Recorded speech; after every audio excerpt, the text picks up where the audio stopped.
If that title called you in, it's already too late to pretend you just clicked a random video. There is an old line, half erased on a cracked limestone shard buried under the sands of Kemet, the land we now call Egypt. Thoth hides no sigil from the one who has already begun to tremble. Not from the brave, not from the fearless, from the trembling.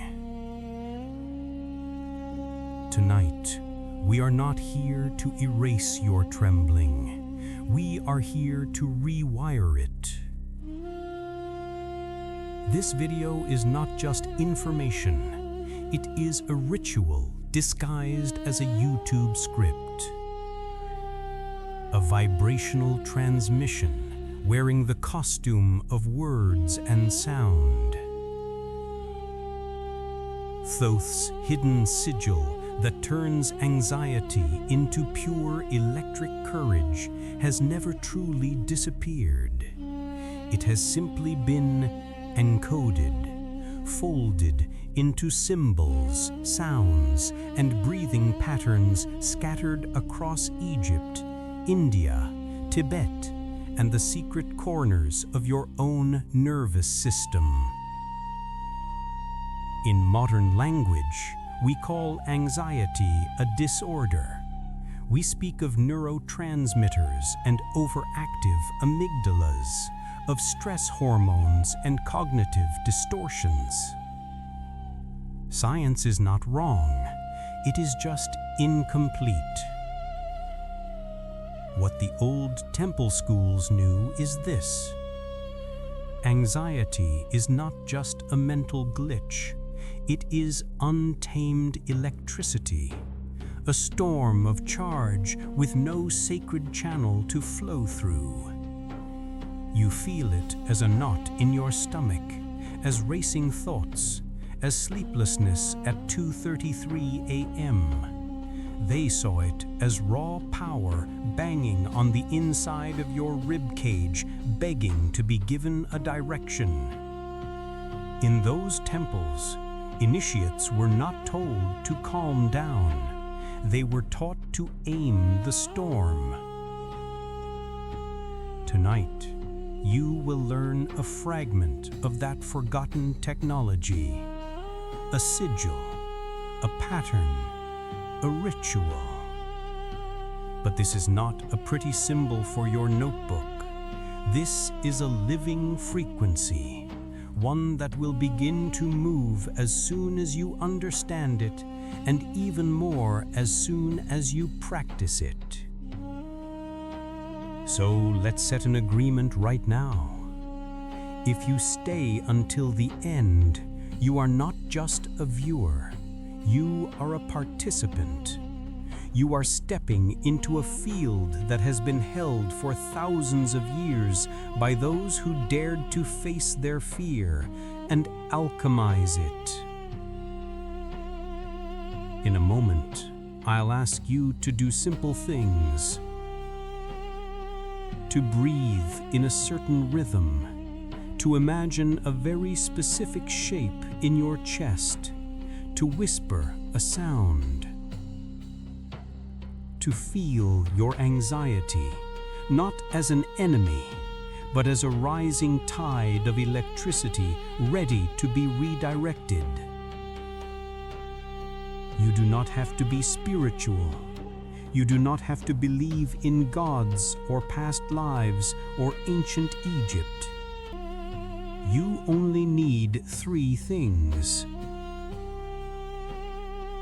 A nervous system that has known fear, a willingness to try something different, the courage to admit that what you've been doing until now might not be enough.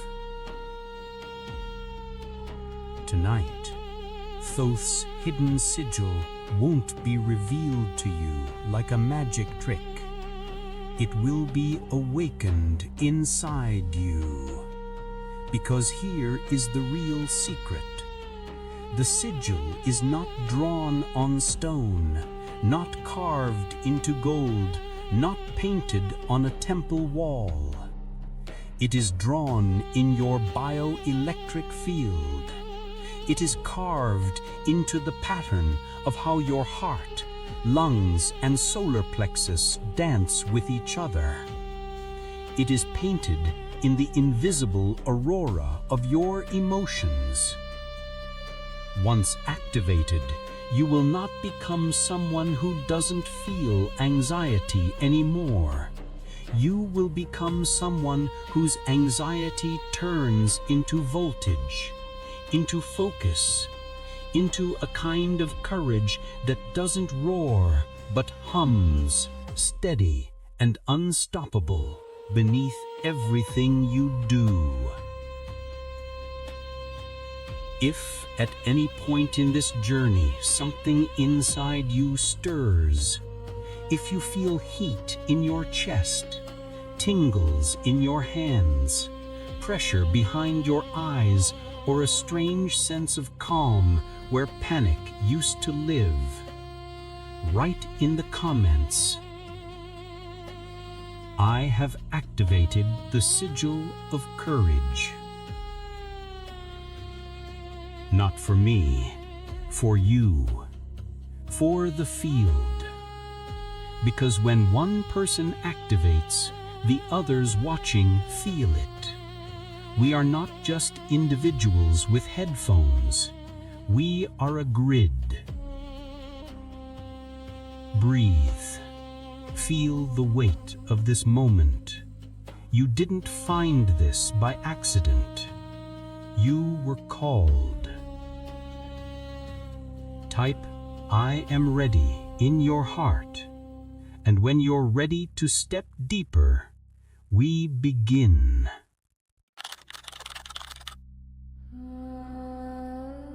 The anatomy of the sigil.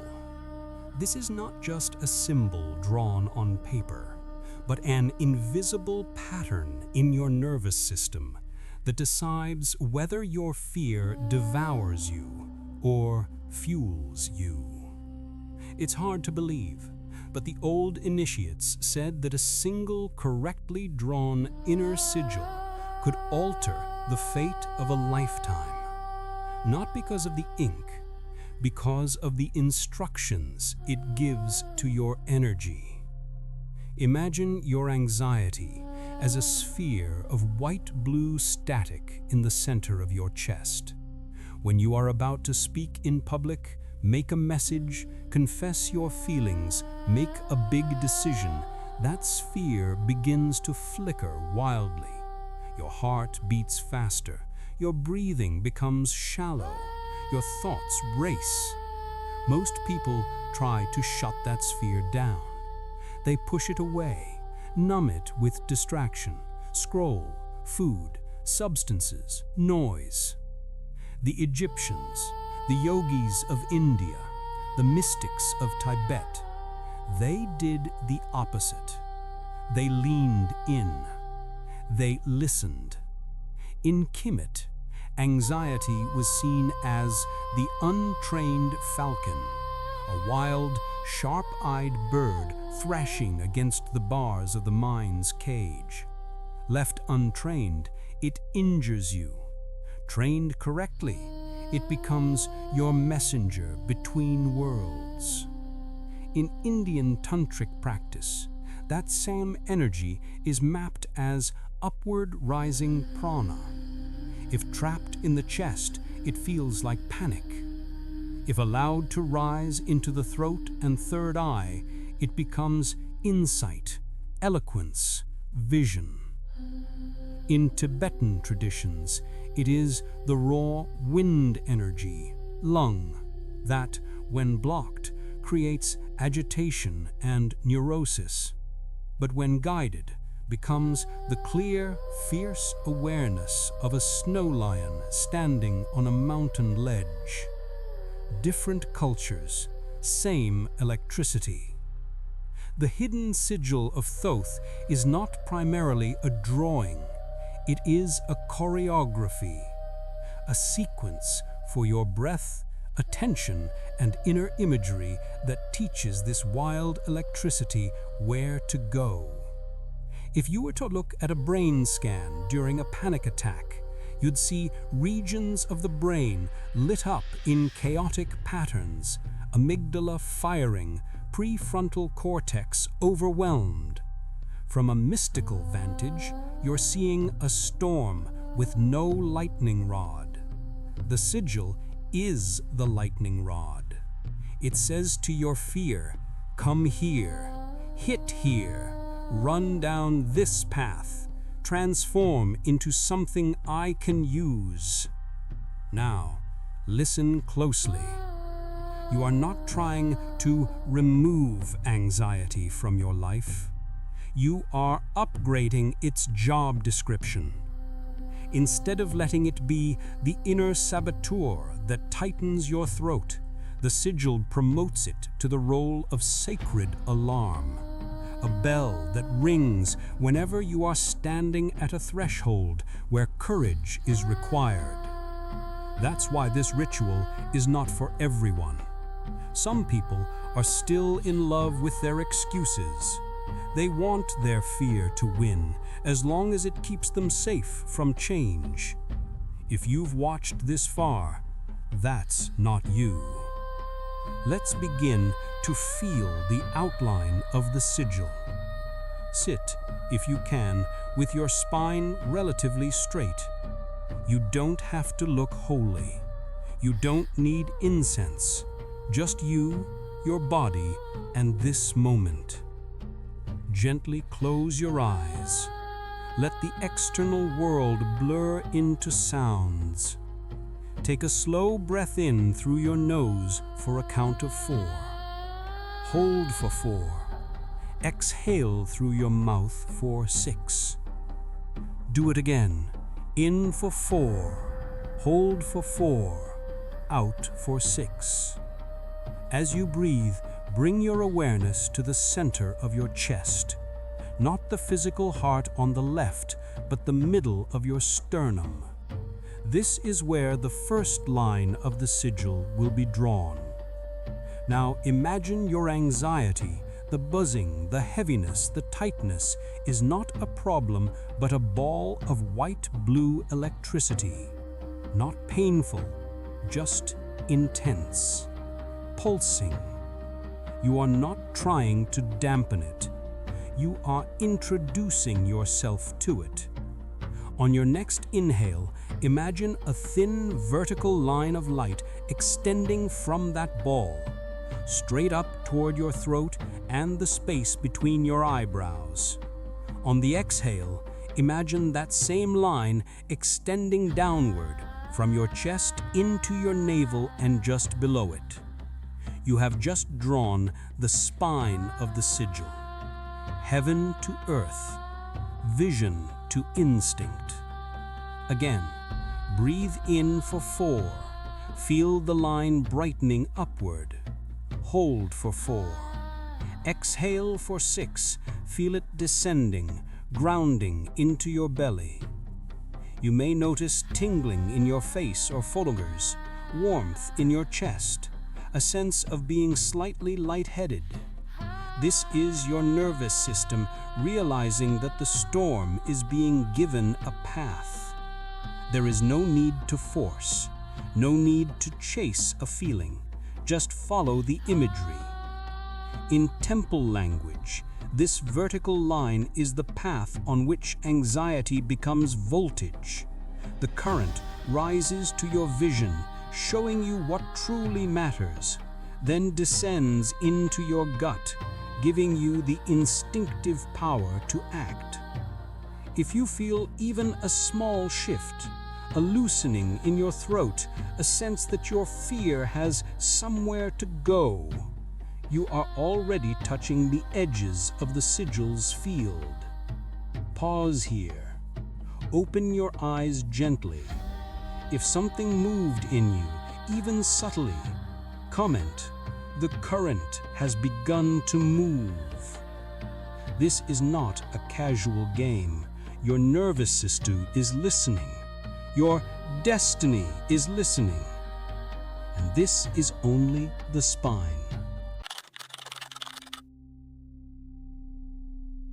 The hidden cross. This is the secret intersection inside your chest where your anxiety decides whether to become self-destruction or sacred action. Anyone who has ever stood alone right before a life-changing choice knows this place. It's the moment before you speak the truth, press send, walk into the room, or finally say no.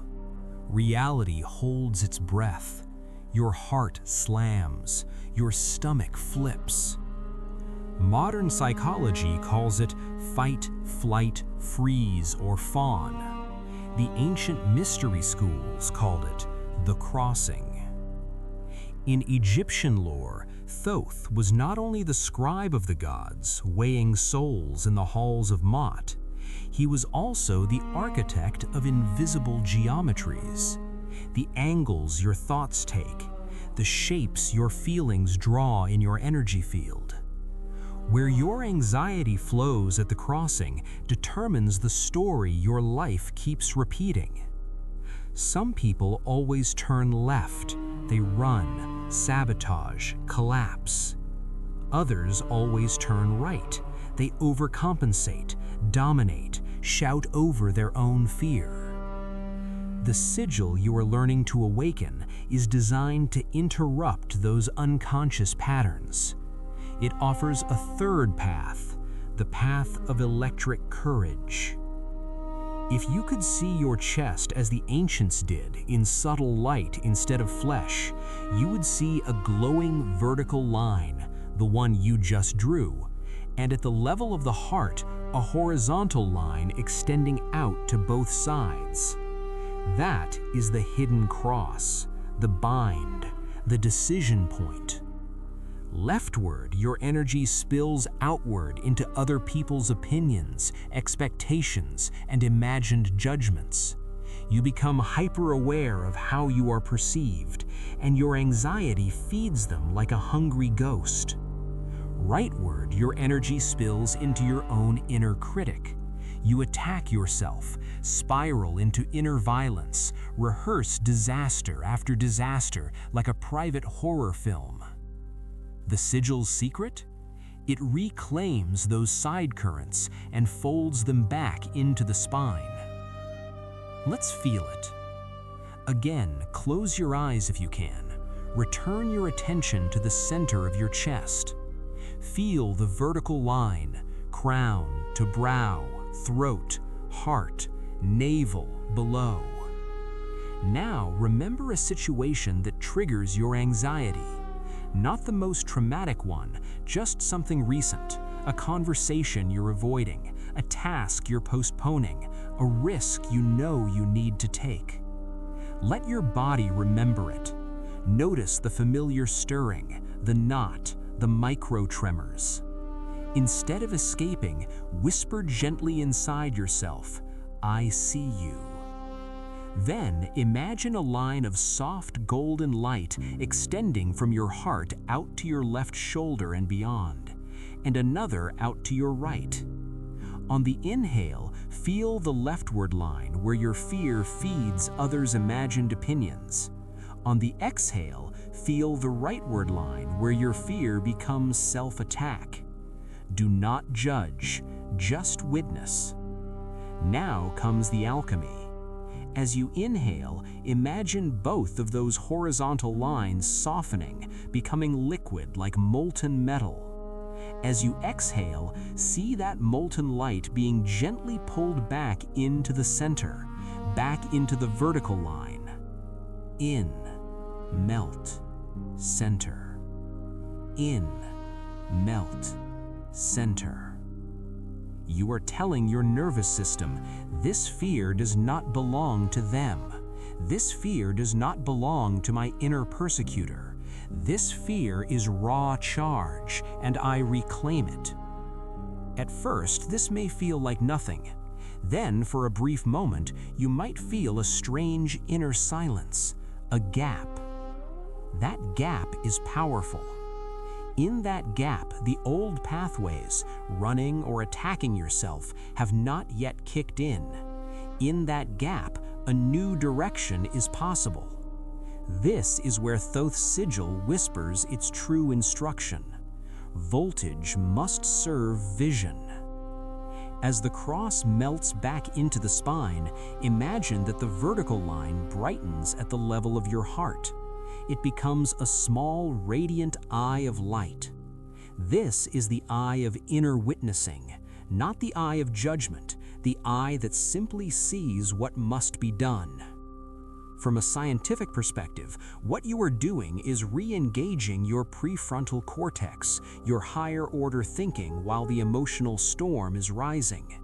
You are teaching your brain and body to stay online, to stay present instead of collapsing into old survival loops. From a mystical perspective, you are reclaiming the crossing. You are telling your fear, you no longer get to choose the old story. You are now a messenger of the new one. Stay with the imagery for a few more breaths. Inhale, molten worry from left and right dissolves. Exhale, it returns to your heart, feeding the upward and downward current. If your hands feel warm or your chest feels heavier or strangely clear, that's normal.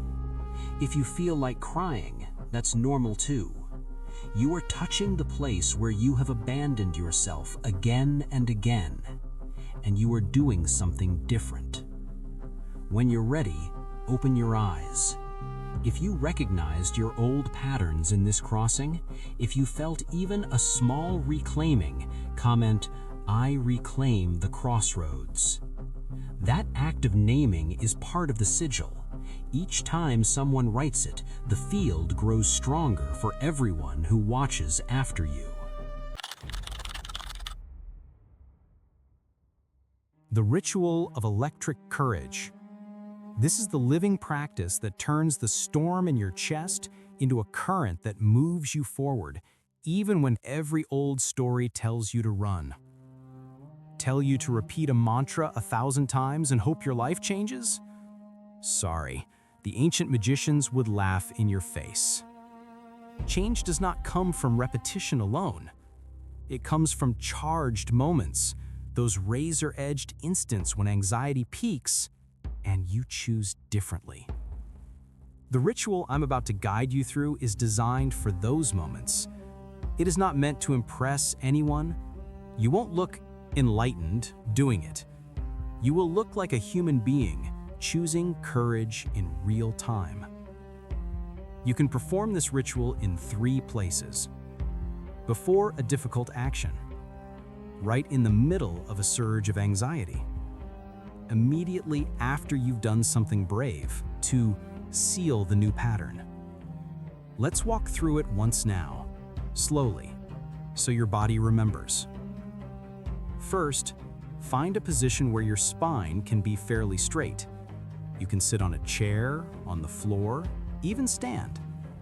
If you are in public, you can do a subtle version of this with your eyes open. For now, close your eyes. Let the world soften. Step 1. Name the threshold.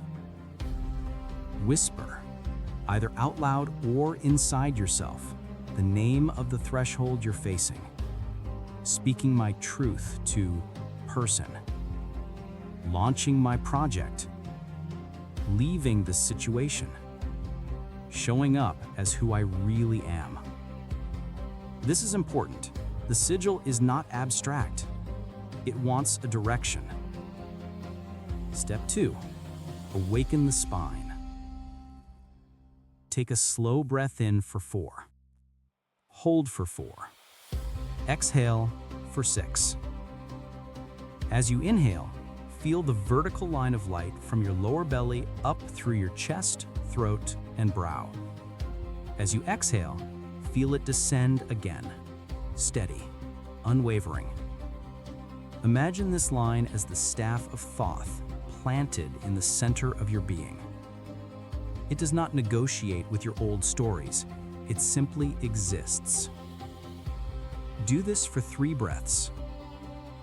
Now, bring to mind something about this threshold that scares you. Yes, deliberately. Let the anxiety rise a little. Notice the sensation. Tighter chest, fluttering stomach, buzzing mind. Instead of shrinking, whisper, "This is my power waking up." On the next inhale, imagine all that sensation gathering into the glowing sphere in your chest, the same white-blue electric ball as before. It gets brighter, more intense, but it is contained. Imagine you are choosing to compress this energy, like charging a battery. Step 4. Draw the sigil. Here, the hidden geometry comes alive. On your inhale, see the vertical line brightening, sphere to brow to crown. On your exhale, see it brightening downward, sphere to navel to just below. Then, with the next breath, add the melted cross. Inhale, small horizontal arcs extending from the sphere to left and right. Exhale, they melt and fold back into the vertical line. Your chest now holds a simple yet powerful geometry. A bright vertical line, a central glowing sphere, soft arcs that return to the center. This is Thoth's hidden sigil in its basic form, translated into a shape your modern mind can work with. Step 5. Sound the charge. Now we add vibration. The old rites used complex names and multi-layered chants. For our purposes, we will use a simple vowel that activates the chest and throat. The sound ah, as in heart, start, ah. Take a deep breath in. On the exhale, gently sound ah. Not too loud, not forced, just enough for your chest and throat to vibrate. As you sound, imagine the sphere in your chest glowing brighter and a small bolt of light shooting upward into your brow and downward into your belly. Do this 3 times. Inhale. Ah.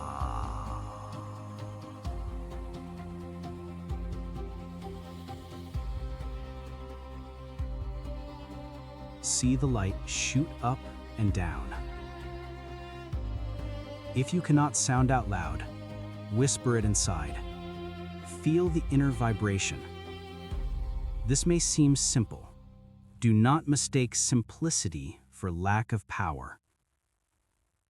In Tibetan practice, a single syllable can anchor an entire universe of meaning. In yogic practice, one sound can regulate the entire vagus nerve. Here too, your nervous system is listening. Step 6. The choice gesture. Now comes the part most people skip. Action. With your eyes still closed, bring your right hand to the center of your chest. Place your palm over the imagined sphere. Whisper, "I agree to let this fear become courage." Then, move your hand outward, as if pressing through an invisible membrane in front of you, like pushing open a heavy but invisible door. This is your body rehearsing the motion of stepping through. If you are in public and can't move much, simply press your thumb gently into the center of your chest, and then extend one finger forward a few centimeters as if tapping an invisible button in the air. This micro gesture, repeated at thresholds, teaches your subconscious, when I feel this pattern and make this gesture, we move forward. Over time, your body will begin to associate anxiety not with collapse, but with the beginning of movement. Step 7. Seal with declaration. Now, take one last deep breath. On the exhale, say, "I walk with electric courage." Feel what that means. Not the absence of fear. The willingness to walk with it humming in your chest, now directed, guided, and aligned with your vision. When you're done, open your eyes slowly. This entire ritual can take 1 to 3 minutes once you're familiar with it. You can do it in a bathroom stall before a difficult conversation, in your car before a meeting, sitting on your bed before sending the message you've avoided for months. Do not underestimate what just once can do. Just once, performed at a genuine threshold, can leave a deep imprint in your nervous system. It can become the first crack in the wall of lifelong avoidance. The moment your future self looks back on and whispers, "That's where everything began to turn." If you practiced with me just now, write in the comments, "The sigil is active in me." Not as superstition, as a declaration, as a promise to your own nervous system that you are done letting anxiety decide your fate alone. Life after activation. This is how your world begins to rearrange itself once anxiety stops being your jailer and becomes your messenger of power. The ancient texts on the emerald tablet say that only those who are willing to walk with trembling feet are moved enough to touch the next octave of reality. Your trembling does not disqualify you, it initiates you. That night, the first time you truly use the sigil in a real situation, not just in a safe practice while listening to this video, but in the wild chaos of your life, something subtle but irreversible happens. You might not see lightning, you might not hear angels. Instead, you notice something strange. You still feel scared, your heart still pounds, your breath still catches, but you move anyway. You speak anyway. You show up anyway. You press send anyway. The old pattern would have been feel anxiety, retreat, invent a story to justify retreat. The new pattern becomes feel anxiety, awaken spine, and sigil, make one small action into the fear. From a distance, others might not see the difference at first. To them, you're just finally doing the thing. Inside you, though, a whole cosmology is shifting. In Egyptian imagery, you have taken your heart, once heavy with unspoken truths, and placed it on the scales of Ma'at. You are saying, "I am willing to be judged by action, not intention alone." In Indian terms, you are stepping from tamas, inertia, through rajas, agitated action, into sattva, clear, purposeful movement. In Tibetan language, your wild wind energy has begun to serve your wisdom eye instead of your inner demons. If you pay attention in the days and weeks after activating the sigil, you will notice certain signs. You might feel aftershocks. Your body feels strangely tired after a courageous moment, the way muscles feel after a good workout. Old fears visit you in dreams, replaying the thresholds you avoided. You feel an urge to clean, write, reorganize, or speak honestly with people who have been part of your old patterns. These are not signs it didn't work, they are echoes. Your system is recalibrating. There are also side effects if you ignore the call to adjust your outer life. When anxiety becomes electric courage inside, but you keep living as if you are still powerless, relationships start to feel painful. Environments that once felt normal suddenly feel toxic. Habits you could tolerate feel unbearable. This is the cost of initiation. You cannot unknow what you have felt. The void of your old avoidance is no longer empty, it hums. You may notice that people around you react strangely. Some will be inexplicably drawn to you. They will say things like, "I don't know why, but I feel calmer when I'm with you," or "You seem different, more you." Others will feel threatened.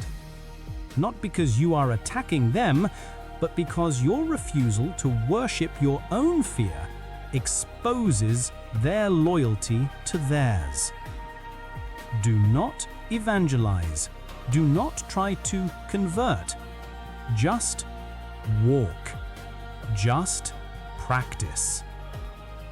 Every time anxiety rises and you remember, even partially, to breathe, gather, draw the sigil, sound the vowel, and make the choice gesture, you thicken a new timeline. You become the kind of person who still feels scared, but starts the conversation. Still feels shaky, but steps onto the stage. Still hears the criticisms in their head, but moves forward with the project. This is what pure electric courage looks like. Not the absence of fear, the mastery of directing it. There will be nights when you forget, when you fall back into the old pattern, retreat, and then hate yourself for retreating. On those nights, do not add another layer of violence. Instead, sit quietly, breathe, and perform the sigil after the fact. Whisper, "Even this regret becomes voltage." Gather the shame, the disappointment, the self-attack into the sphere in your chest. Draw the vertical line. Melt the cross. Sound the ah. Make the choice gesture, not toward the past event, but toward the next opportunity. In doing that, you teach your system that even your failures are raw material. Nothing is wasted. There will also be unexpected gifts. One day, in a situation that would once have shattered you, you will notice something almost eerie. Your body responds with that familiar storm, but the storm feels like wind in sails, not a hurricane tearing your house apart. You might find words rising in you that you didn't plan, a clarity that arrives in the middle of what used to be your panic. You might feel a kind of quiet joy that coexists with the shaking, a sense of, "I am alive, I am here, I am doing the hard thing." That is the sigil humming. That is Thoth's hidden geometry scrolling through your nerves like a living script. You are no longer the person asking, "How do I stop being anxious?"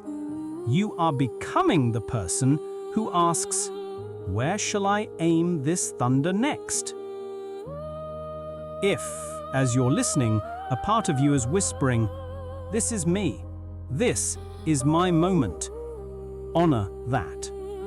Right now, wherever you are, place a hand on your chest. Feel your heart. Feel the faint echo of the ritual, even if you haven't practiced it fully yet. Whisper, "I accept this current. I will learn to walk with it." Then, when this video ends, don't just think about it. Choose one small action you've been avoiding. A message, a call, a tiny step. Pause, perform a quick version of the sigil, and then move. And when you do, come back and mark the moment. In the comments, write something like, "I have activated the sigil of courage. The journey has begun. I walked through one door today." Why? Because this channel is not meant to be a library of interesting ideas. It is meant to be a field, a living archive of people who are remembering how to turn fear into fuel. When you subscribe, when you like, when you share this video, do it not as a mechanical habit, but as a micro-ritual. See it as placing a small stone on the altar of ancient memory. Each action sends a tiny pulse through the grid of everyone who has ever listened, breathed, chanted, and walked forward with trembling legs. Subscribing is not just following a channel, it is choosing to stay in proximity to this frequency, to receive future transmissions, rituals, and sigils that speak the language your nervous system is finally remembering. Sharing is not just boosting a video. It is inviting others who are secretly drowning in their own storms to discover that their anxiety might be untapped voltage waiting for a direction. Commenting is not just engagement, it is declaration. It is spell work. Together, these actions become part of the collective resonance ritual, a way for each of us to contribute our voice to a collective chant that says, "We refuse to be ruled by fear. We will walk with it as lightning in human skin."